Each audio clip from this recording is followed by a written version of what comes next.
What's up, guys? Ames back at you with another video. Got another review.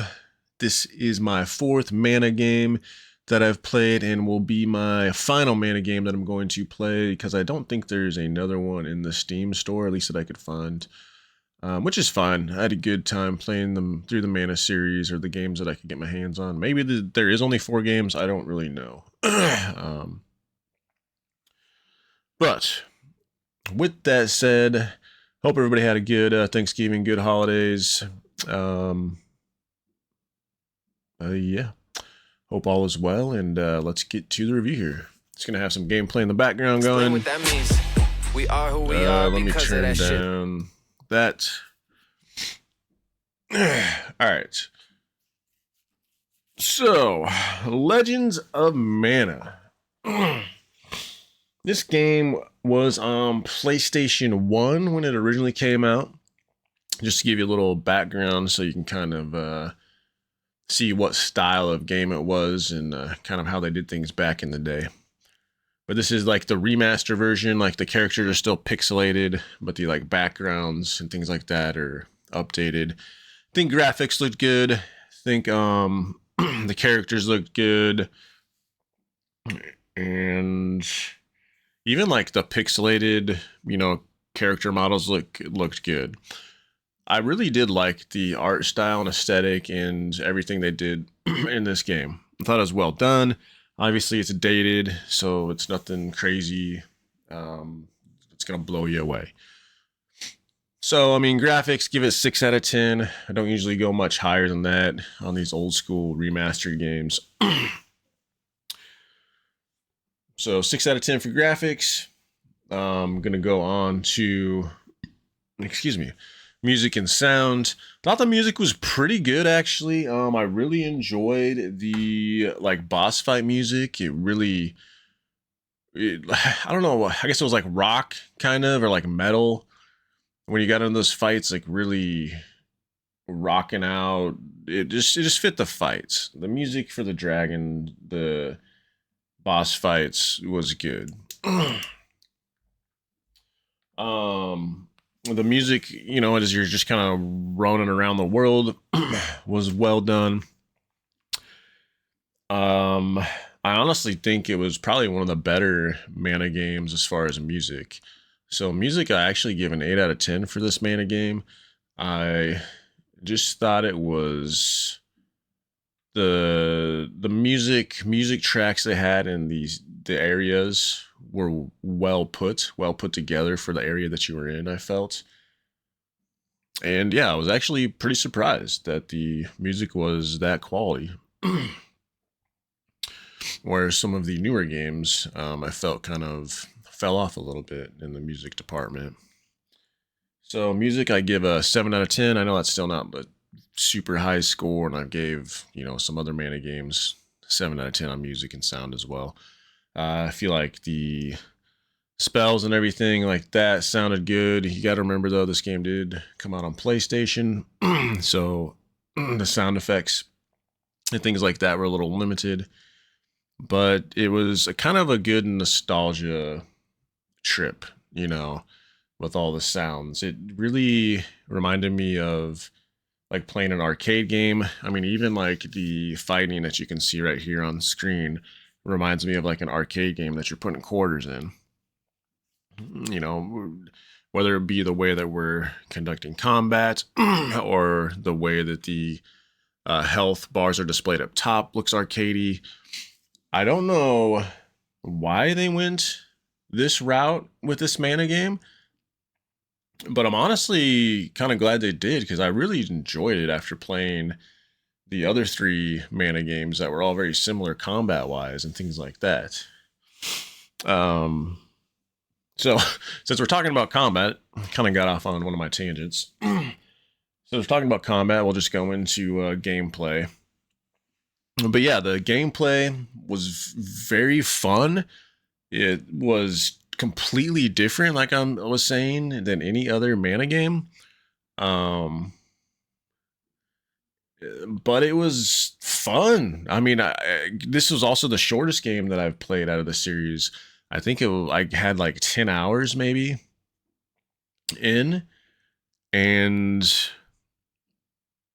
I don't really have a problem with it being 10 or 11 hours of gameplay. And the reason that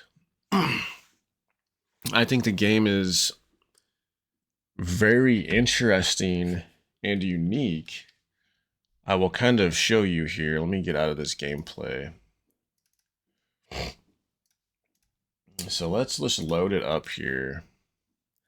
So this Mana game, you really can kind of make your own world, make your own journey, and create your own story.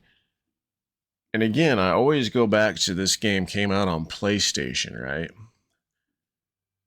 So back then, they had to think of maybe kind of unique ways to let the player create their own story and their own path. And this was a very unique way of doing these things. So let me go in here.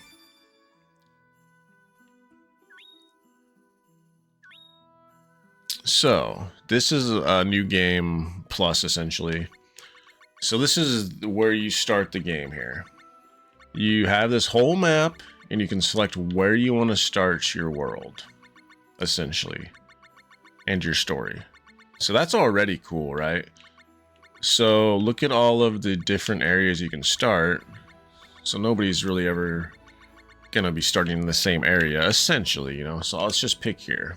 Let's start here in this part of the world.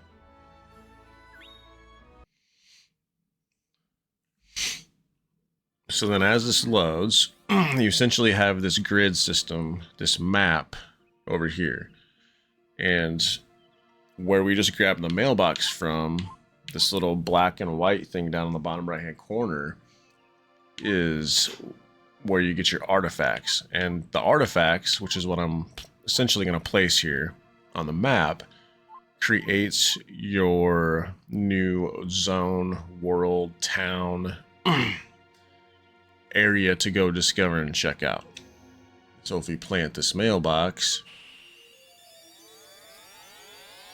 then this creates our home, which is essentially like home base. Has like your workshop, different things you can do in the town. I'm gonna skip through that just because if you want to go through and play it, I don't want to like ruin that for you.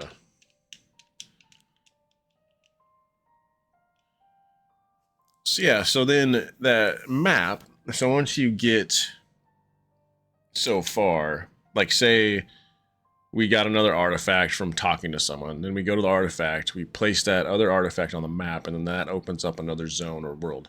Then you go to that zone or world, complete a couple quests, kill a boss, and then that quest or boss will give you more artifacts to place on the map. And it's crazy because you can kind of mess your journey up in a sense if you're trying to complete as many things as you can before the game is over.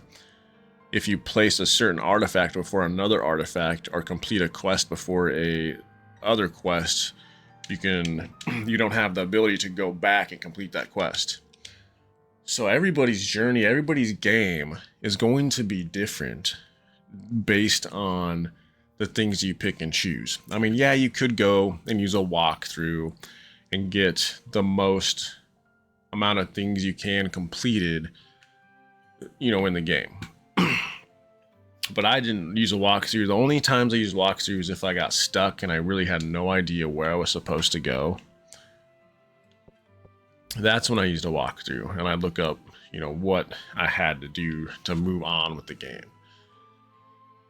I know that was pretty long, drawn out, but gameplay, honestly, I do probably give an 8 out of 10. I had a lot of fun. Granted, a lot of the bosses weren't very difficult at all, but I think that's just with the style of combat, because it was all pretty much you. Like, yeah, you got levels, you got new equipment, things like that, but even with lower level equipment, if you had a decent amount of movement while you're trying to take down the boss and attack them at the correct time and dodge their big attacks, you can take down some pretty big bosses with subpar equipment. And I like that about this game. I thought that was very cool. Like, it wasn't like, oh no, you don't have the top tier armor you need to fight this boss, or the top tier weapon, so you don't have a chance and they're just gonna one-shot you. It wasn't like that at all. You always had a chance to go in and come out victorious. And I thought that was great. That was a great game design. Granted, I think it leads into, like I said, your skill in the game. You could beat some high level bosses with subpar gear. And I thought it was good. I thought it was kind of easy, honestly. But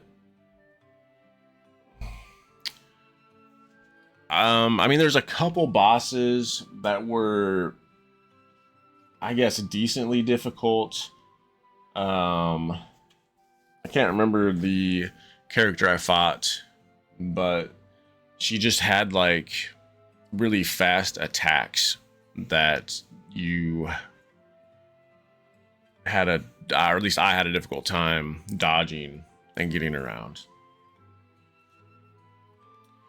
So yeah, gameplay 8 out of 10. Characters and story, honestly, that's kind of where I think, at least I didn't, I wouldn't say care for the game, but I think that's honestly where the game kind of fell off for me, is that there was so many side like things that I went off and did that I didn't feel like the story fluidity was very good, because I felt like I was getting lost within the side stories, and then I just kind of started putting things together like, oh, well, this storyline has the mana stones in it, so this probably has to revolve around like the main story, and it did.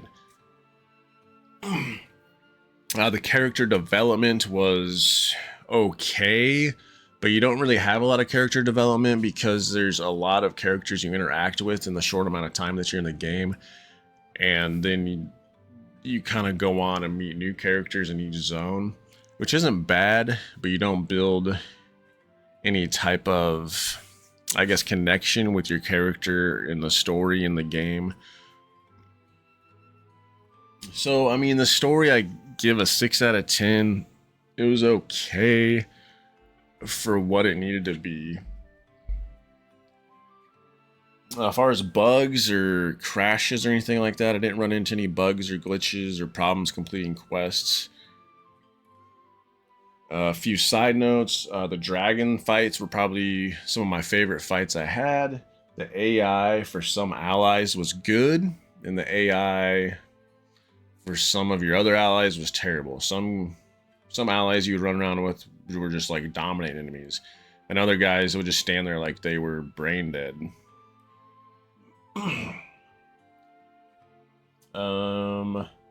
Yeah, I think that's all I got, at least for my notes that I have written down over here. Let me know what you think of Legend of Mana if you've played it. Do you think that you'll maybe try to look for this and pick it up on a sale and play it? Yeah, that's all I got for you. Hope you enjoyed the video. If you did, please like, please subscribe. It would mean the world to me. Hope everyone is doing well. Have a good day or night, wherever you're at in the world. Much love, and we will see you on the next one.